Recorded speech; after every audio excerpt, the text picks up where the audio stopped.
Hey there! Today I'm going to show you how to recover a book that might be broken, whether it's a book like this or an old Bible or anything. You can see that this cover is barely attached to this book, and so we are going to build a whole new cover for this book. This is a hardcover book, but I want to show you that this spine still has flexibility, and that's because it's not glued to our text block.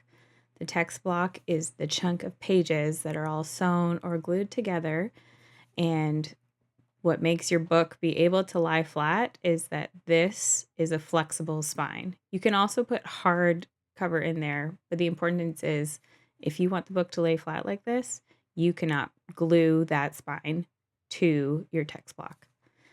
So to start, we're going to just cut off this side of the cover.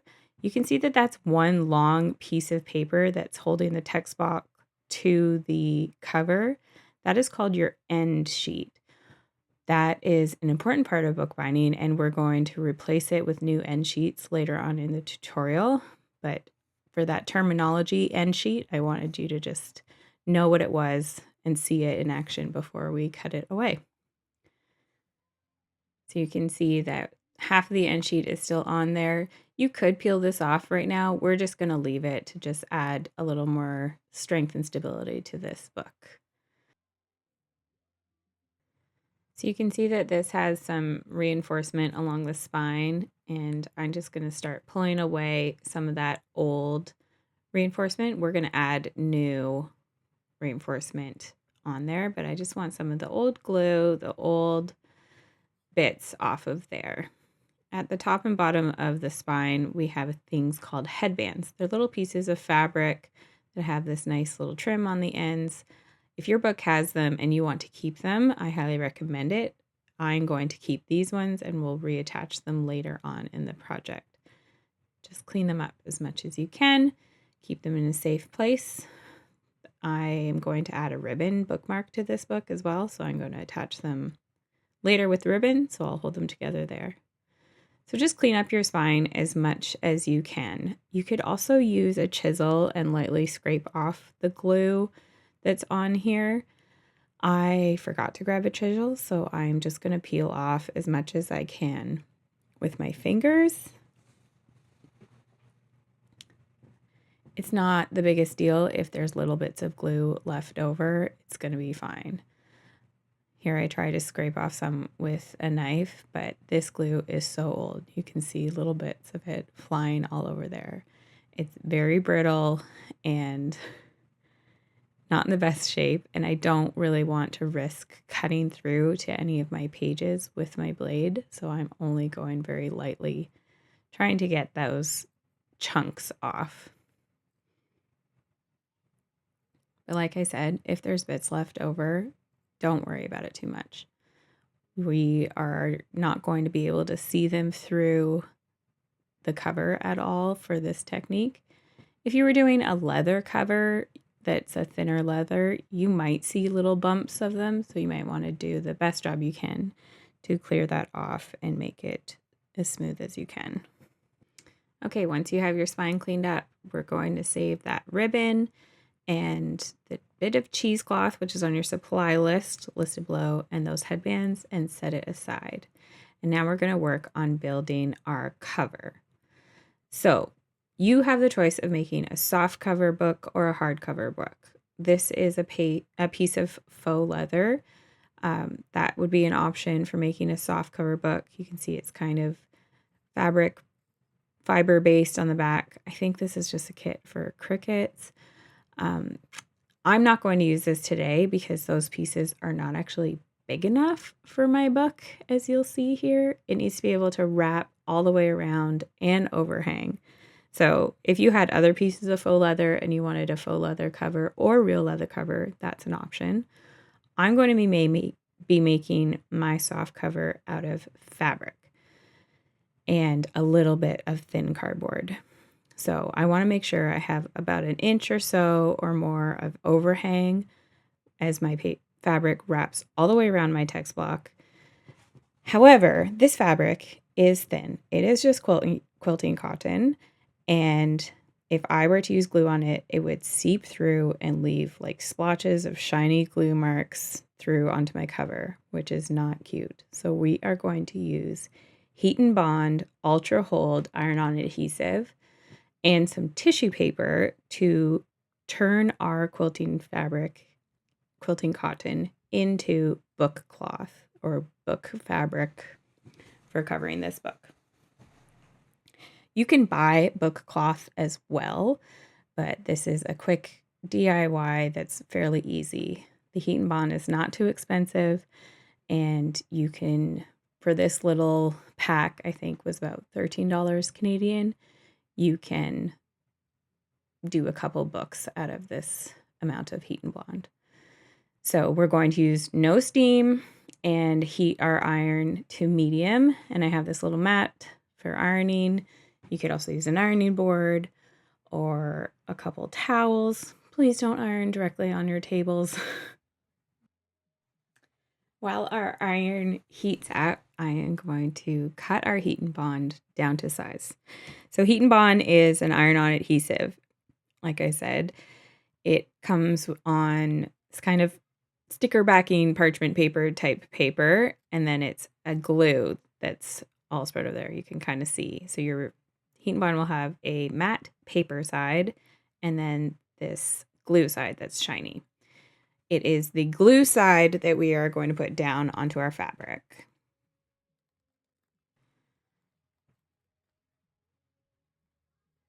So first, I'm just going to approximately measure where I need to cut my Heat and Bond down to. This is slightly larger right now than our fabric, so we're going to have to trim it a little smaller, but I'm just kind of quickly marking an approximate line to cut across, and then we'll trim off that chunk of Heat and Bond. We want to make the Heat and Bond like half an inch, a centimeter smaller on all edges than our fabric. So we're just going to cut roughly across where we marked there. I don't know why I cut bigger here because I know I already was going to need to cut it smaller, but you can be slightly more precise than me. It's okay if it's not precise. The importance is that the glue needs to be bigger than our text block, our book section, but smaller than the edge of our fabric because we don't want any glue. When we iron it, it's going to reactivate that glue. We don't want that overhanging the edge of our fabric or it's going to get glue all over our mat, all over our iron. So trim that down to size.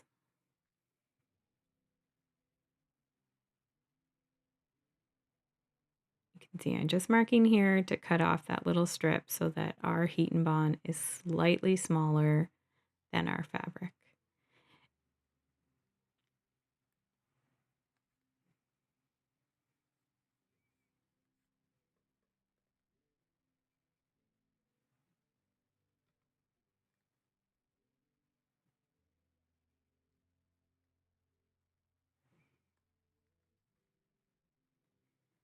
First, I'm going to iron my fabric nice and smooth. When I am attaching the Heat and Bond, I don't want to have any wrinkles because those will not come out once they're all sealed with the glue. So iron your fabric nice and smooth so that you have a nice, smooth, crisp cover at the end of our bookbinding process. And you can use a bigger ironing board mat than what I have. This is just what I have that fits on the desk for now, and it's not that much of an inconvenience. I'm also using a mini iron. You can use a regular iron. Just please do not use steam with the Heat and Bond. One note for your fabric is fabric tends to have a good side and a bad side, or a right side and a wrong side. This is a batik. It doesn't really have that, but if you're getting a different piece of fabric, you'll be able to tell which is the back side. It will be slightly more faded. You want to make sure you're attaching your Heat and Bond glue to the back side of your fabric and have the right side not have glue on it. So with a steady pressure and not too fast, but not too slow so that it burns, you're going to iron the heat and bond onto your fabric. You can kind of see where the glue has been melting because you can see my fabric through the paper a little bit more. That does help you have a good cue to know that it transferred from the paper to your fabric.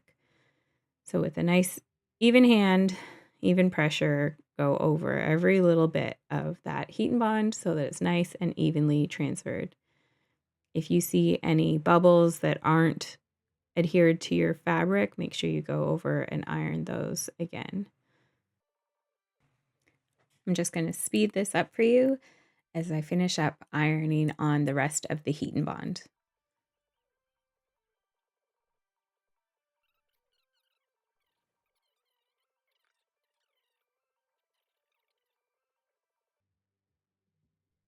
So once you're all done ironing, you can go over and do a one little check. But before you peel off that paper, allow this to cool just a minute or two until it's not warm to the touch anymore, because we want to make sure that that glue is adhering onto your fabric and not going to stay stuck to your paper. So once that's cooled down, you can gently peel away the paper. You'll be able to see that the shiny side is now on the fabric.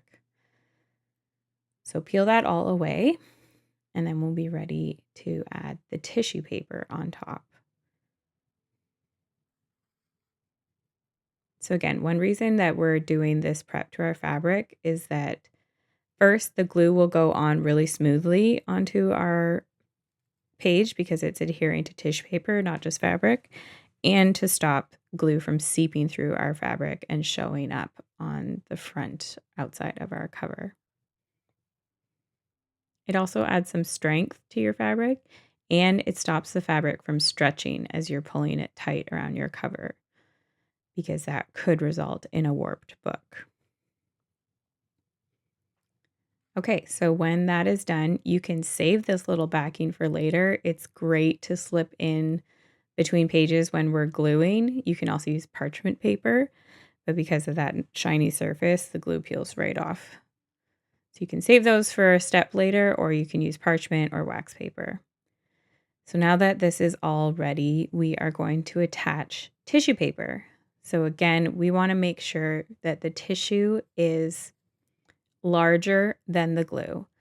And I make it slightly larger than our fabric even to make sure that there's not going to be any wiggling and have that glue peek out from the edge, because it will stick all over your iron, and that is not something that we want. So get that as smooth as you can and start ironing your tissue onto your fabric. Now, traditionally, we wouldn't use tissue paper. You'd use rice paper or mulberry paper, but I am trying to make this tutorial easy and accessible for everyone. There's very limited extra supplies that you should have to buy. So you can just get basic tissue from the dollar store, from your stash. This was just something I had in my gift wrap stash. And because it is so thin, you don't need to keep your iron on it as long as we did before we were attaching the glue to the fabric. It will heat up that glue relatively quickly. Try to keep it as smooth as possible. And the more precise we are with our cutting and with our ironing and everything, the nicer the end result is going to be.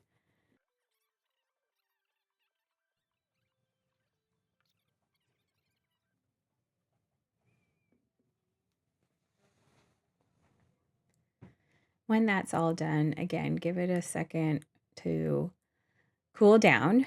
And while that's cooling, I decided I'm going to iron my ribbon while I have my iron and my mat out so that it is nice and smooth and ready for when we're going to attach it to our text block. The ribbon is, of course, optional. If you don't want a ribbon bookmark in your book, just skip that step. You don't need to add one if you don't want to. If you want to add more than one ribbon, by all means, go ahead and do it. So now that our book cloth is all cooled, I almost said dried. I guess it means dried too. We're going to trim off our paper and excess. So you can see that I'm cutting right against where the heat and bond ends. That's because, again, we don't want the seeping through on the fabric that doesn't have heat and bond or tissue on it. So this is why, again, you want to make sure when you're cutting your heat and bond that it's bigger than your text block by about an inch overhang on the top and bottom and the sides of your cover. So this trim this off. You could use scissors like I'm doing. If you have quilting equipment, you can use a rotary cutter and a ruler. It doesn't have to be perfectly square. It doesn't have to be perfectly straight cuts. Make them tidy. That's definitely going to be easier to work with. But if it's not perfect, that's totally fine. We're going to have the edges of these hidden later in our project by our end sheets. So I'm going to grab my text block right now and do, again, a double check to make sure I have that overhang, which I do, which is great. Next, I'm just going to fold this in half and crease it. And then using a pencil and a ruler, going to mark where that center line is so that when I'm lining up our cardboard pieces later, everything is centered so that it's going to fit nicely on my text block.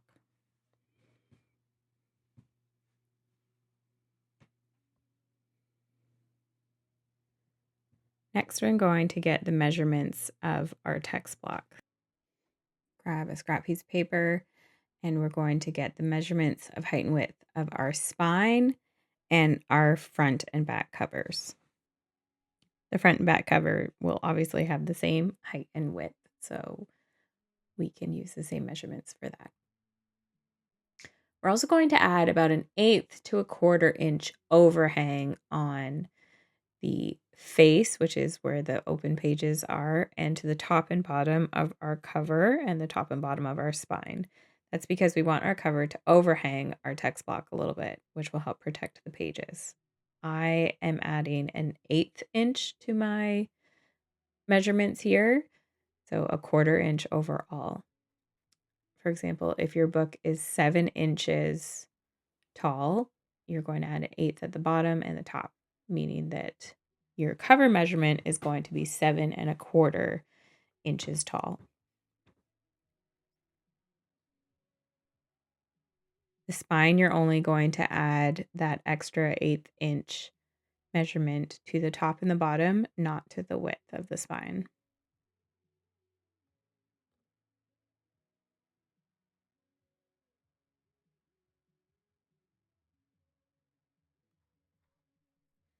Now I'm getting a larger scrap paper so I can visually map out the shapes that I have to cut out of our cardboard and their measurements. We are going to need a spine shape. My measurements were 1 inch and 7/8 wide, I believe. And then we're going to need a front cover. When we're going to be lining these cardboard pieces up and attaching them to our book cloth, between the spine and the front cover, we need to leave a gap of 1/4 inch between the front cover and the spine and between the back cover and the spine. This will be our hinge, and that also helps allow the flexibility of a book to be able to lie flat.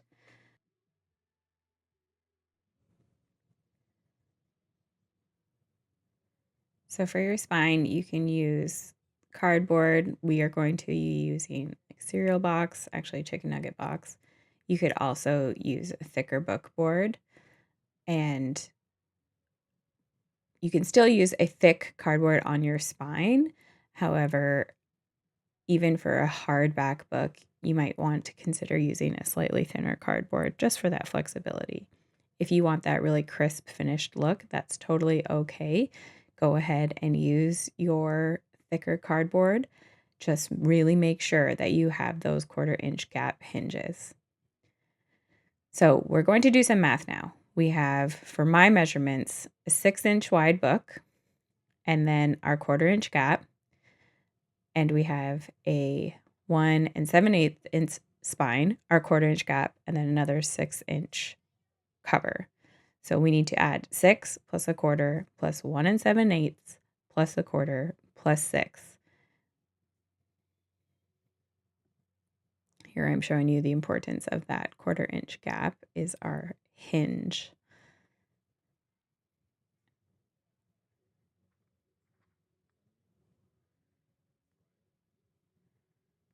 So 14 3/8 will be our full distance across, and then our height will be whatever height you measured for your cover.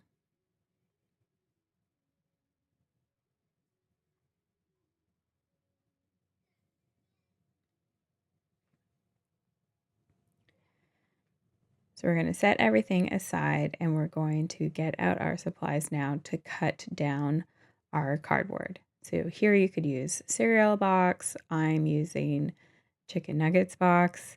You could use book board. If you search on Amazon, if you want a thick book board, you can get an 80-point book board is really quite nice. Just Google book board 80-point. If you have an old book cover you want to cut up and use for that, go right ahead. When you're cutting down your cardboard, you could use an X-Acto knife or a utility knife. I'm using my X-Acto knife because I know it has a nice fresh blade. It's recommended to cut against a metal ruler. Later, you'll see me use the plastic ruler because I like it to be able to square up for my measurements. But a metal ruler is more ideal so you don't chip away at your plastic. When cutting through thick material, especially if you're using the thicker book board than just this, do multiple slices of your knife instead of trying to saw through. Doing the multiple slices will leave you with a nice, crisp, clean edge. So we have our measurements for cutting down our cardboard. I need to square up my pieces. This is a quilting ruler. It's super helpful to use for squaring up things because it has the horizontal and the vertical lines. So I am lining up on that fresh cut that I had made to make this corner nice and square. And then I will use my measurements for that. You can also do it with pencil and measure it out that way, whatever works best for you for cutting yours down. Of course, you do want it as square as possible. It has always been a joke in my family. My mom and I are both left-handed, and it's always been a joke that neither of us can hang a picture straight on a wall or square something up too well.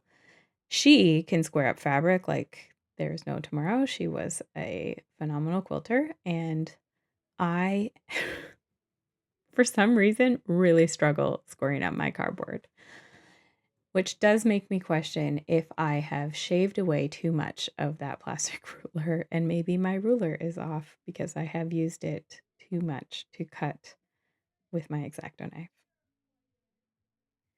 So per our drawing that we did of our 3 pieces, we're going to cut down our cardboard to size for our front cover, our back cover, and our spine. Once that's cut, I'm going to just dry fit it to our text block to make sure it's the right size, the right overhang that I want. And this is looking pretty okay for me. So now I will go ahead and cut the other cover and the spine pieces.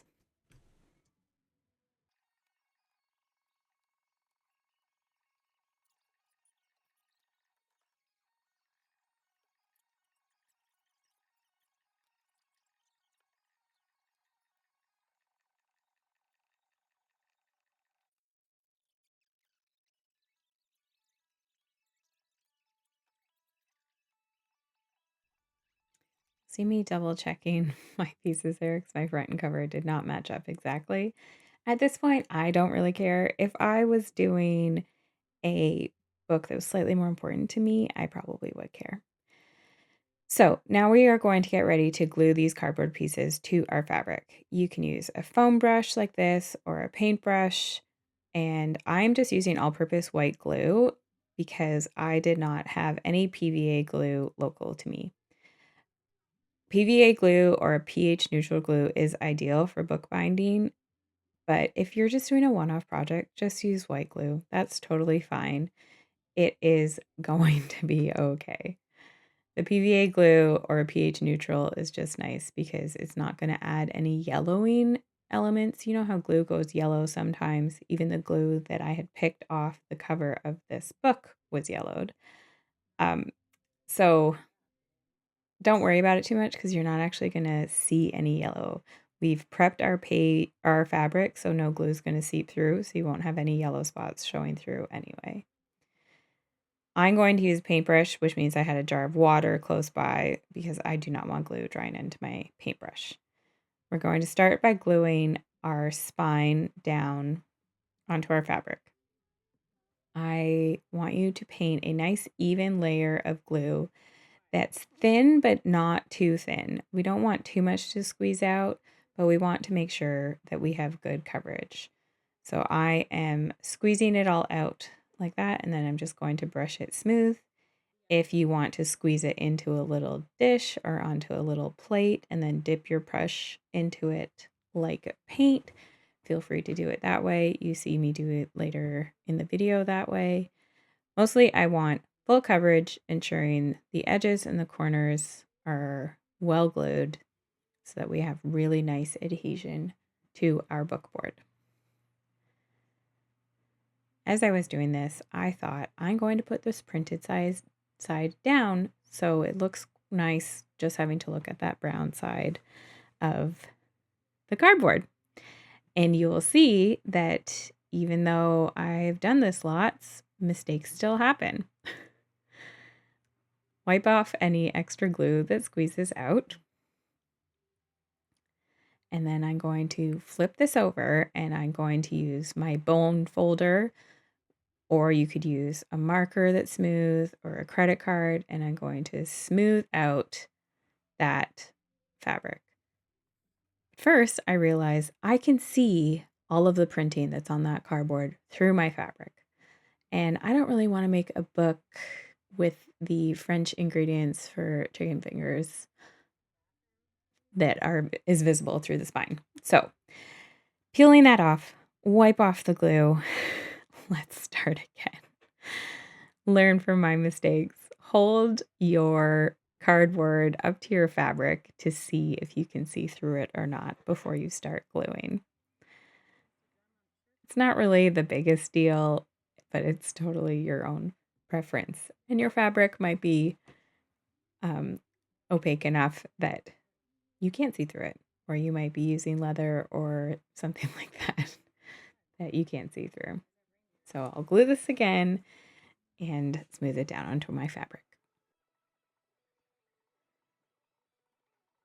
When you put it down onto your fabric, press firmly and just hold it there for a little bit to try to get the best adhesion so that it doesn't start to curl up on the corners. When you're using thinner book board or thinner cardboard like this, you will find that it starts to curl. Don't worry about that. It will sort itself out later. This is a bone folder, like I said, it has a nice firm smooth edge. You could use an old hotel key card or a credit card. Kids like Crayola markers also work really well because they're nice and hard and flat. And I am going to kind of squeegee that down and realize I put way too much glue on it. And I also didn't put a backing paper down and I got glue all over my cutting mat. So again, learn from my mistakes. This is also a voiceover because my kids were playing in the room with me and there was no way I was going to be able to talk through the video while I was making this book with them in the room.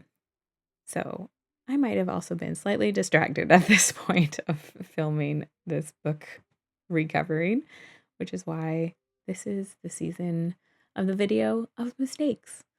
Thankfully, you can learn from me as I go.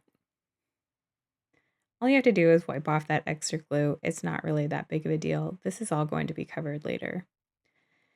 So next, using your ruler, I want you to make a guide for that 1/4 inch gutter or hinge space.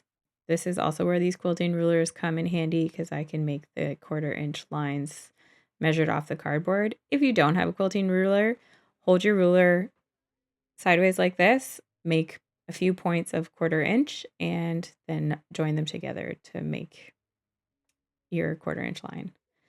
I'm also marking the top and bottom of my spine so that I can use those lines as guides for when I'm gluing down my front and back cover pieces. So same as gluing the spine, I think about putting the glue down on the fabric and then realize I want it on the cardboard. Do you see what I see? Again, making the exact same mistake of gluing the wrong side of the cardboard. I'm not quite sure where my brain was. Again, probably with my children who were playing literally right behind me. But don't do as I do if your fabric is see-through, because you'll be literally doing as I do and wiping all that glue off for the second time. So I'll speed this up again and spare the frustration of making that mistake again. All right, ensure that your cover is fully covered with glue, and we're going to line it up on those guides that we drew down on our book cloth, and then using your ruler, or you could use a T-square, square that all up with your spine so that they are going to be laying all perfectly in line together. Because when we close our book, we don't want a lopsided, wonky book. Ensure that that cover is all smoothed out. You could use your bone folder or your credit card there again. I ended up just using my hands because I was tired of cleaning out glue. And then we're going to repeat gluing the other piece of cardboard for our cover. That first cover that I glued, it is starting to warp a little bit. That's just because of the moisture from the glue being only on one side of the cardboard. So I decided to just use a protective piece of paper and my text block there to kind of weigh down that piece while I glue the other board.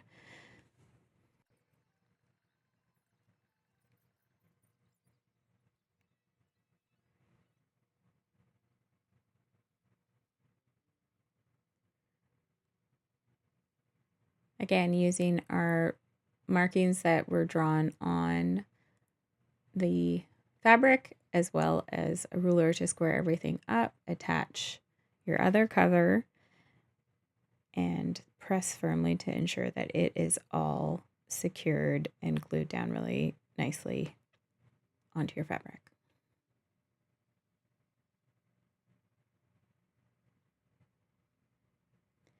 Now, if you want, at this stage, if you find it's curling too much or peeling away, put a whole piece of parchment paper or that backing of your heat and bond across the entire thing and cover it with heavy books.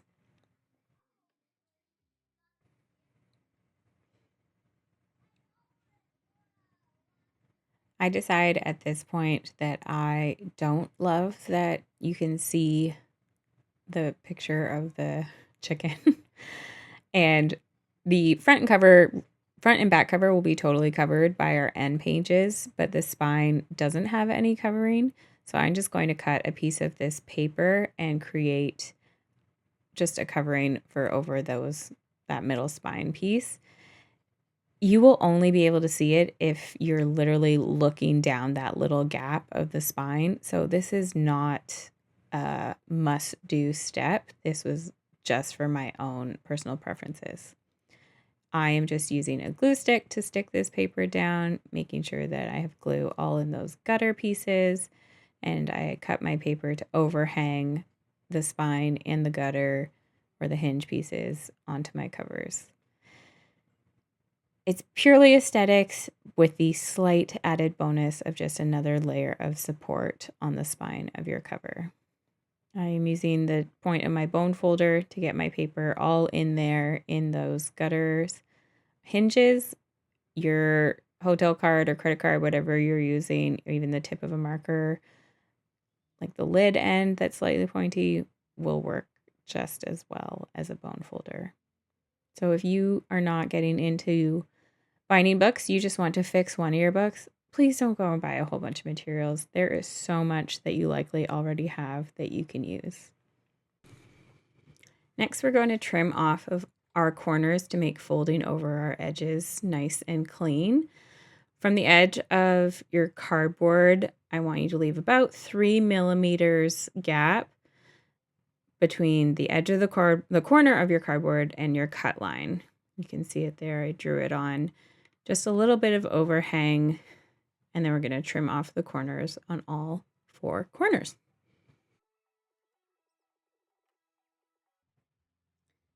So now we're going to get ready to glue over those overhanging flaps. So using a scrap piece of paper to catch our glue, we are going to use a brush again and put glue on that fabric overhang and then fold it over.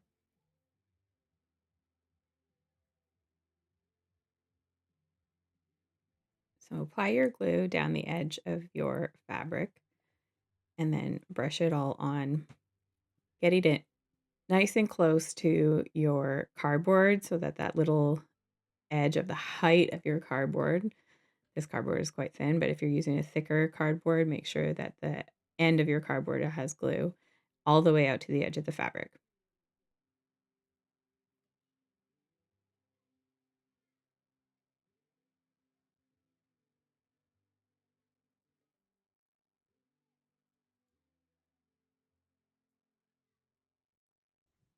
When your glue is all nice and covered, just set aside that scrap piece of paper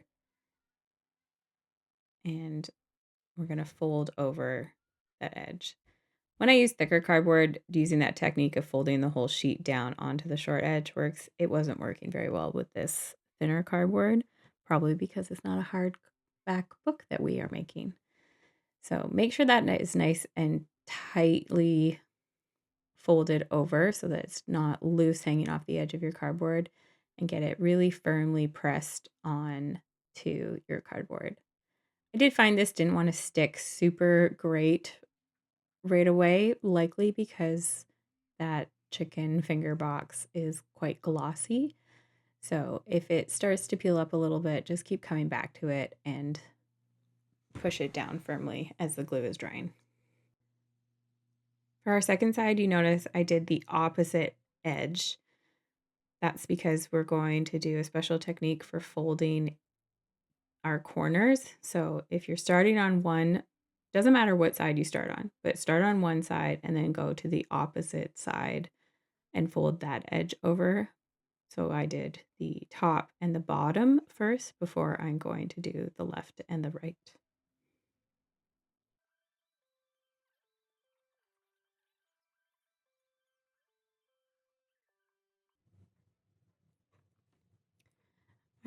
After pressing as firm as I can with my hands, I use my bone folder, or again, you can use your card or marker to really press that down firmly. You might have a little bit of glue that seeps out. Just clean off your tool and then just wipe off any excess glue that seeps out from these fold over flaps. So next we're going to fold in these ends, kind of similar to folding a present to tuck our corners in. We're going to fold these corners over just a little bit before we fold over the end flaps. I actually found this to be more difficult on this project, building the softcover book, than I did on a hardcover book that has the thicker cardboard. But just do the best you can. Tuck glue in there and fold over that corner before folding over the end flap. When you're gluing, try to get your glue all in there under that fold. Tuck over your fold the best that you can.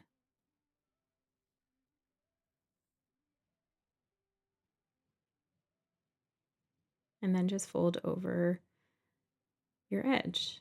You might still need to finesse a little with those corners. Just do your best. If it's not perfect, this might be your first time, and that is okay. Really press firmly to get that to set. One thing I have noticed working with this glue compared to bookbinding glue that I've used in the past, I find that bookbinding glue to be slightly tackier, and maybe that is also a difference why I find this isn't holding as well right off of the bat. It's okay. Don't worry about it. If you don't want to buy bookbinding glue, you don't have to. This book works out just fine with this really cheap glue from Walmart. I just add a little bit extra there on my folds. And the same as what we did before, you can put a piece of parchment and put something heavy on there to weigh down those corners while you work on the other corners if you like. And then we're going to repeat the same step again with your fourth and final side of folding over the edges of your fabric.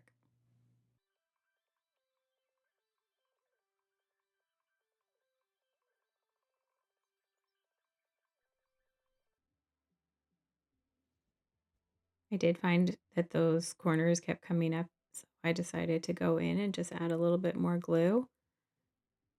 It's okay if you have some glue that seeps out on the side, just wipe it away if it's too much. I'd rather you start with a little bit too much glue to get these corners secure than not enough and have them open up. We will be adding paper to cover up our chicken nuggets. That will also help hold down your corners.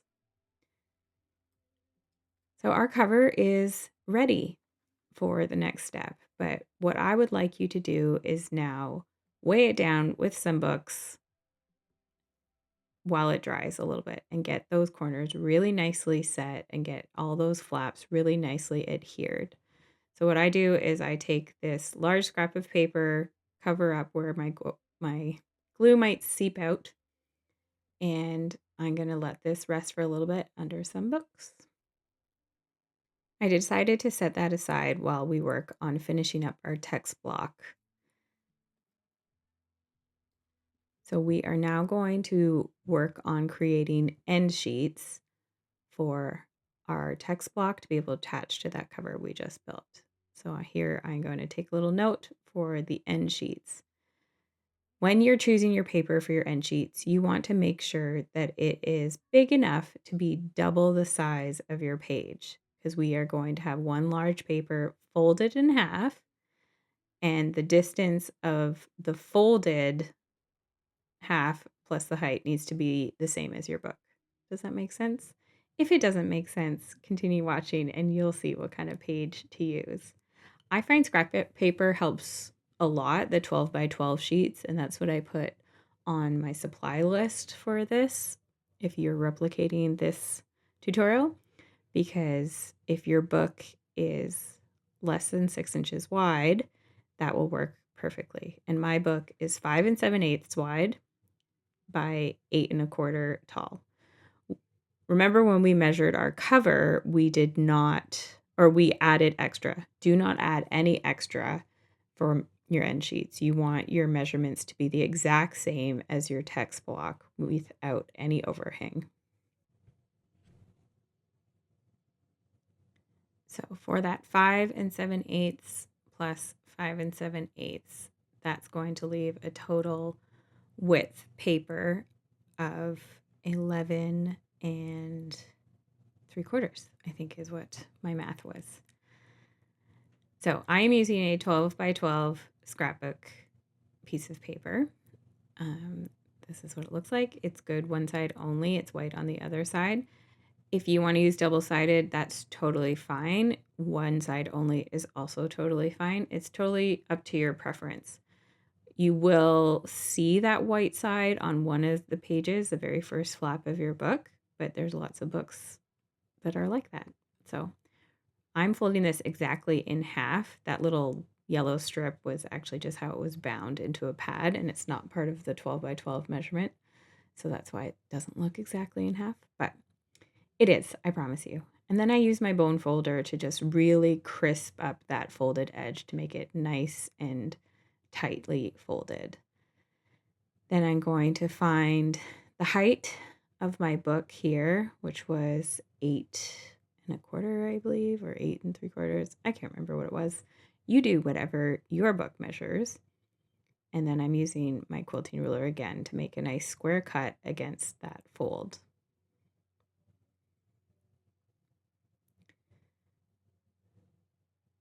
Even with paper, just like trimming our cardboard, multiple passes of the blade is going to give you the nicest cut. If you don't have an X-Acto knife for either using like the cereal box covers or cutting this, just mark it with pencil and do your best to cut a nice precise line with scissors. Scissors will cut the cardboard of a cereal box just fine. If you are using bookboard though, the thicker and making a hardcover book, you will need to have some kind of X-Acto knife or utility knife, as scissors will not be able to cut through that material easily or nicely. So now I'm just getting the measurement for the width of our page, the same width as our book.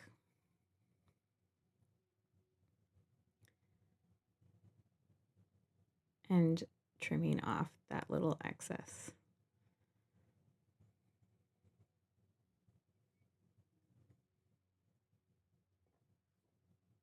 So now this should be the exact same size as our book. And I'm doing just a little test fit there to see if everything lines up nicely. I'm quite happy with that, and it's going to look really nice on the inside cover. So repeat that process with your second piece of end sheet paper and get that all ready for the back side of your text block.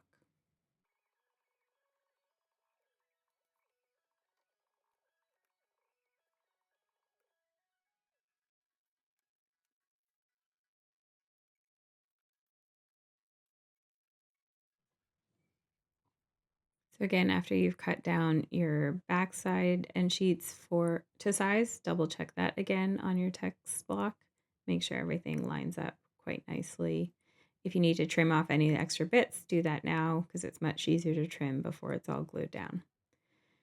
Okay, to glue this down, we are going to glue it to our text block. I'm just ripping off a little bit of extra bits there that had overhung from my spine that I missed when we were cleaning up at the beginning.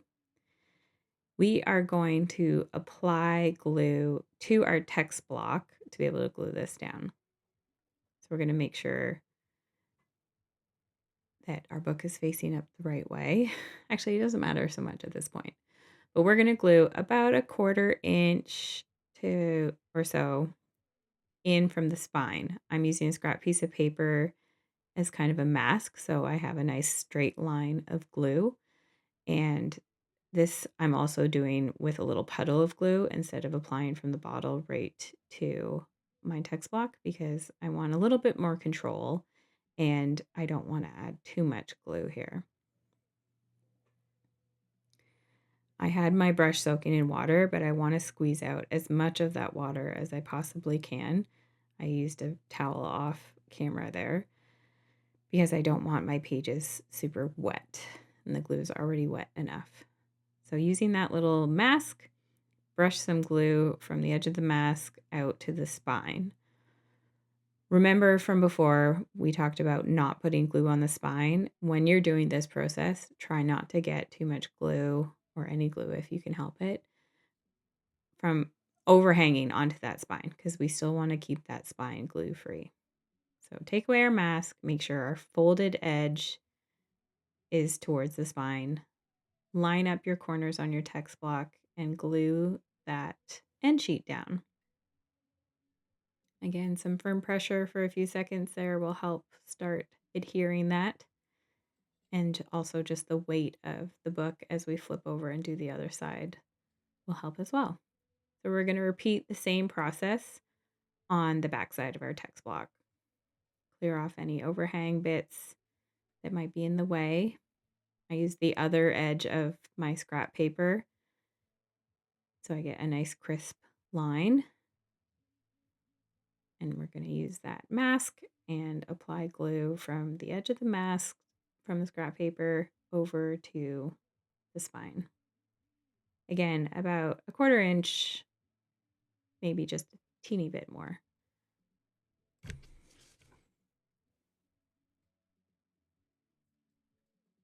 Just folding that to the side so I don't set anything on it and get glue on it. Again, line up your end sheets, make sure your folded side is to the spine, and firmly press. I speed this up, but I held that down and pressed that for about 20 seconds to make sure that that was nicely adhered. So if you want to add a ribbon to your book, this is what it would look like when it's finished. You can see there's the gap of our loose spine. That fabric is the headbands that we cut off in the beginning, and then our ribbon. So in order to do everything in order, we're going to first glue our ribbon on our spine, and then we'll put the headbands on and do some finishing work on our spine. If you don't want your ribbon to fray, cut it on an angle like that. You can also burn it with a lighter. The part that we're going to glue isn't going to fray. It'll be covered in glue. But for the other end, you can cut it on an angle or burn it. One thing to double check is to make sure that your book is oriented the right way so your ribbon is coming out of the top. I'm just going to put one ribbon bookmark in this one. So I'm going to center it on my spine. I'm going to put the glue about 2 or 3 inches down the spine so it's nicely anchored and glued in there. Press that all down, make sure it's nice, centered, squared up with the top of your spine there. I'm brushing a little bit of glue over top of where I attach the ribbon just for a little extra security. And then while that dries, I'm just going to tuck in the ribbon and we can trim it off exactly later. Next, we're going to reattach those headbands. If your book didn't come with headbands, that's fine. You don't have to put them on. This one had headbands on it already, so I'm going to repurpose them. So same as the ribbon, just add some glue right onto the spine, going right across about the same depth as your headband. You'll see on the headband there's a little fabric that's thicker at the end. That's going to hang over the edge of the spine just a little bit, and it's what helps protect those top pages of your spine where they're all attached.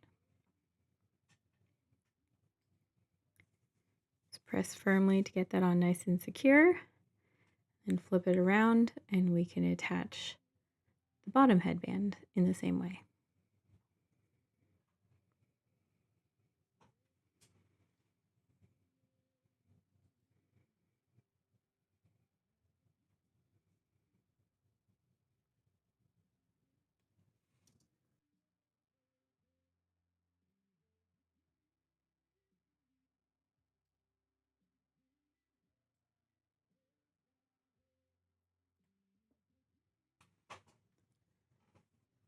So traditionally you would use some kind of support that you could clamp this in, similar to a vise, clamp this book so it would stand upright on its end like that. Since we are going with the DIY with tools that you have at home, we are not using anything. I was just going to use my hands.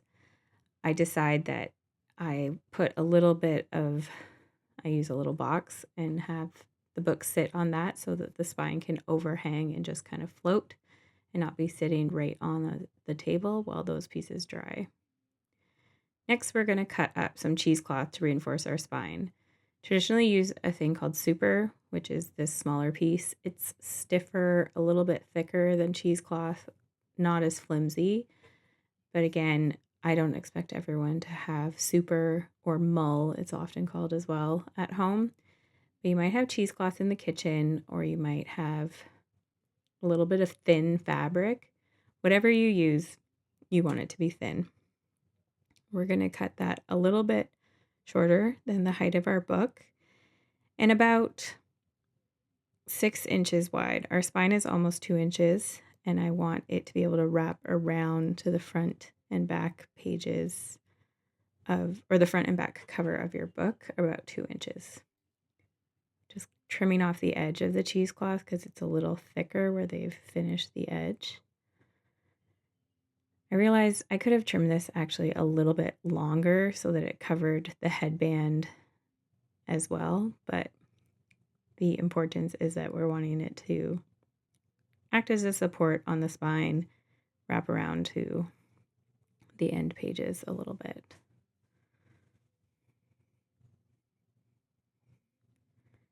This is also where if you have someone that could come and hold your book while you're wrapping this on, if you don't have a way to stand it up, that could be helpful. You could also use 2 stacks of books to kind of sandwich your book in between so that it can stand up vertically while you work on the spine. I do manage here without anything and without bringing in a buddy for help, so it is possible.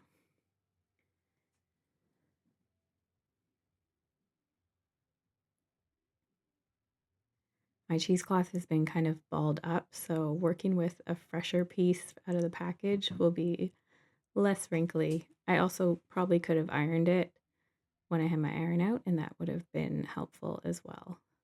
So if yours is finicky to work with, get the iron out. So here you're going to spread it out along the spine as smooth and flat as possible, but nice and tight. Using a little bit of extra glue, but mostly it will pick up the glue that's underneath. I'm just going to brush and smooth out all of that cheesecloth. And then using a thin amount because I don't want our end pages to get too wrinkly with the moisture of the glue. I'm going to put a thin amount of glue on that end page to glue down the fabric that overhangs the front. And then I will repeat that on the other side as well.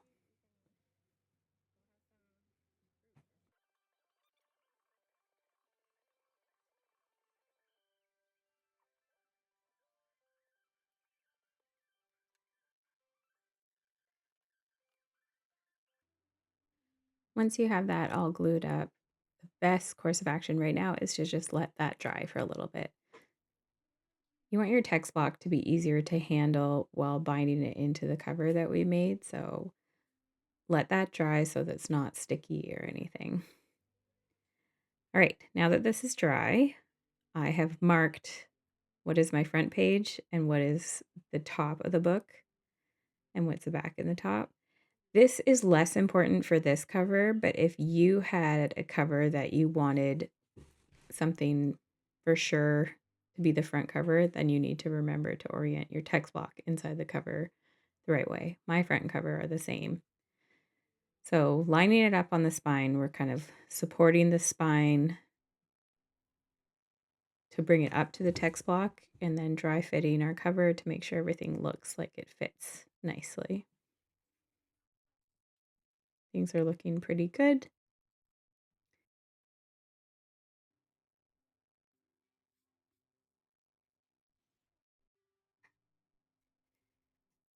So I realized that just as we covered up our chicken nugget packaging on the spine, I don't love the look of all that old glue that's on our book. So I last minute make the addition to put some paper over top of our spine, over top of the cheesecloth. So again, just using, this is just large size printer paper.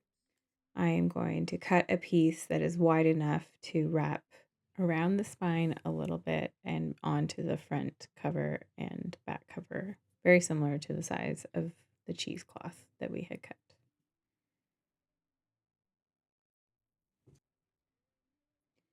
If you happen to have a cutting mat like this at home and you don't actually know how to use it, what all the numbers are there for, what you can do is line up your edge, one edge against a line, and then use the ruler end of the cutting mat to figure out the distance that you're going to cut, in this instance, your paper at. So I did this about 4 or 5 inches. I can't remember exactly.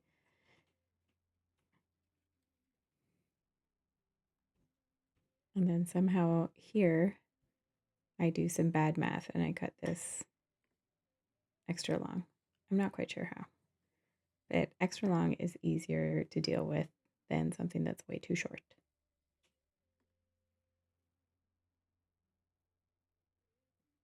I'm using the ruler again with the lines on my mat to line it up so that everything is nice and square.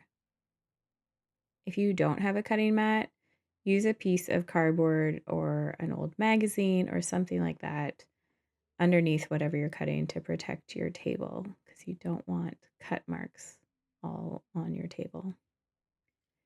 Since this is a thin piece of paper, I'm going to use a glue stick again instead of the liquid glue so that it doesn't buckle or wrinkle. When you find that your papers wrinkle, it's called buckling. It's because that paper was not created for a wet media, wet moisture to be put on it. So I realize after I have the glue on this that I cut it too long. And another fun tool I love is these scissors. They are one of the few nonstick things that I own, and I love them because you can cut through glue, sticker paper, labels, anything like that, and they don't get all gummed up. So now that that's cut to size, I'm putting it on the spine, wrapping it around the front and the back side of the cover, and it's just giving us a nice smooth finish edge. It's also sealing in the ends of those headbands so they will stay nice and secure and in place.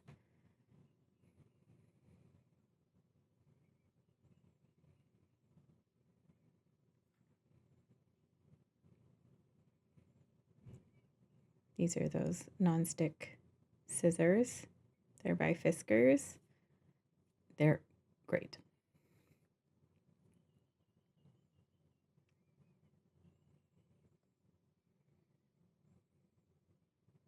All right, now that we have our text block all finished, we will dry fit the text block inside the cover that we made once again. Make sure everything's lined up the way we want it, that it's all sitting nice and even, and our cover is overhanging evenly.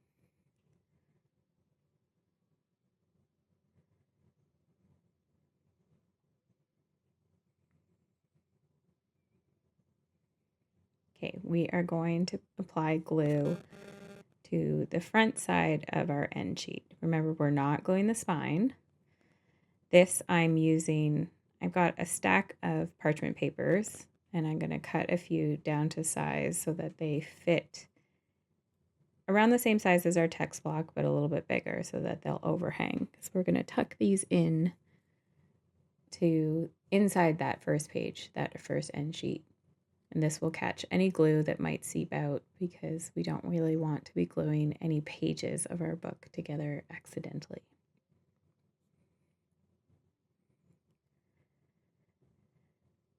So there's our end sheet that's all glued on nicely.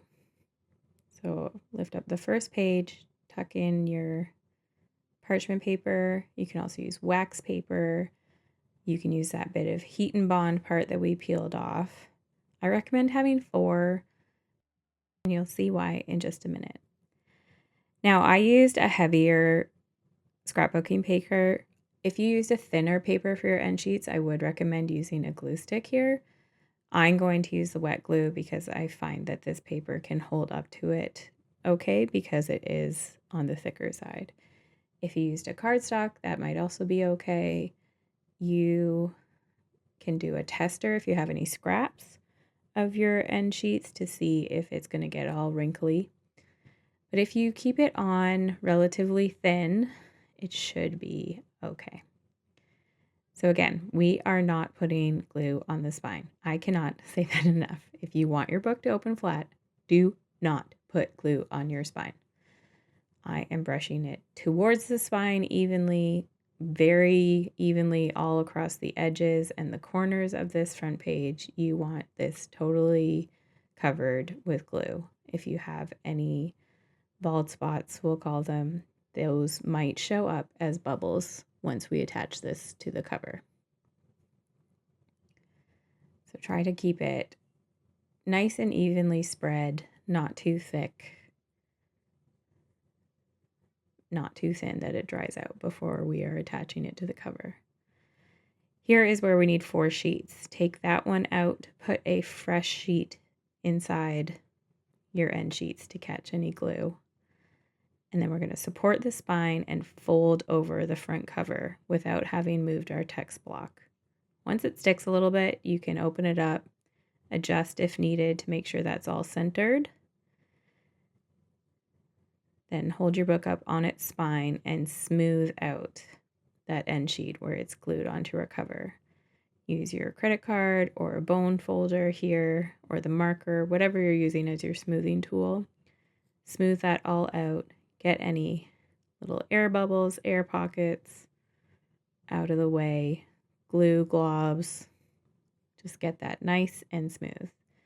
Quickly mop up any glue that seeps out from your end sheets if you have that, and then have a nice fresh piece of parchment tucked in there. Carefully fold your book over, and we're going to repeat on the back side.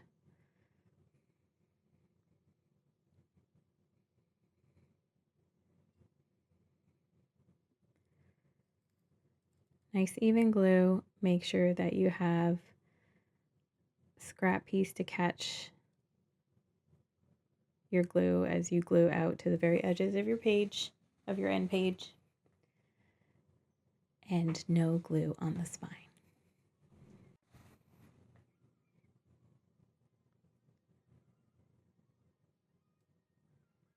Once your end sheet is fully covered, take out that piece of parchment and replace it with a fresh one again so that we aren't getting extra glue on our cover.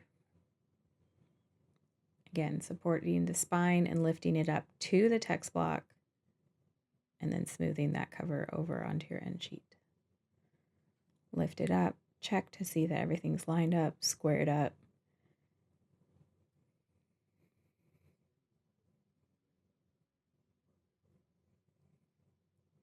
And then we're going to smooth out that end sheet onto the back cover.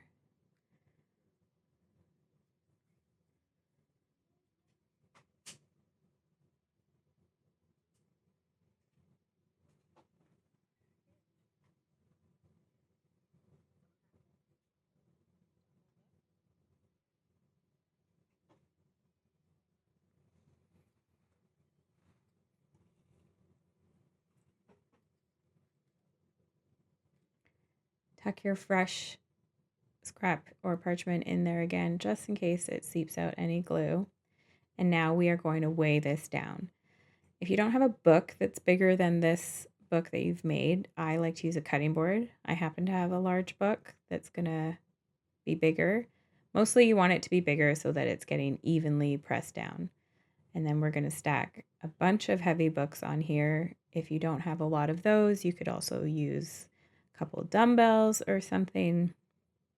Whatever works. We're just going to do a big old stack and let that sit overnight. And then the next day, you're going to take off your stack of heavy books.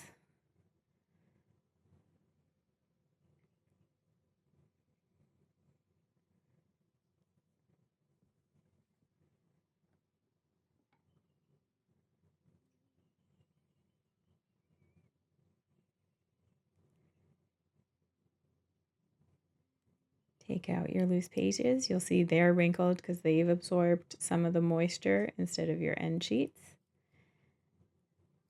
And there is your finished book. It is all done. One thing I realized is I didn't go back and trim down my ribbon. That's fine, I can do that later. But it's all done. Now, this is a completely rebound book. You've done it. You can do it. I believe in you. This, again, is a soft cover. If you want to swap out your cardboard for a thicker book board, it will become a hardcover. The steps are all the exact same. Anyway, I hope you had so much fun watching this, and I hope that you have even more fun making your own book. Please send me some pictures, tag me on Instagram. I would love to see them. And I hope that your old books are able to get a new life through recovering and rebinding.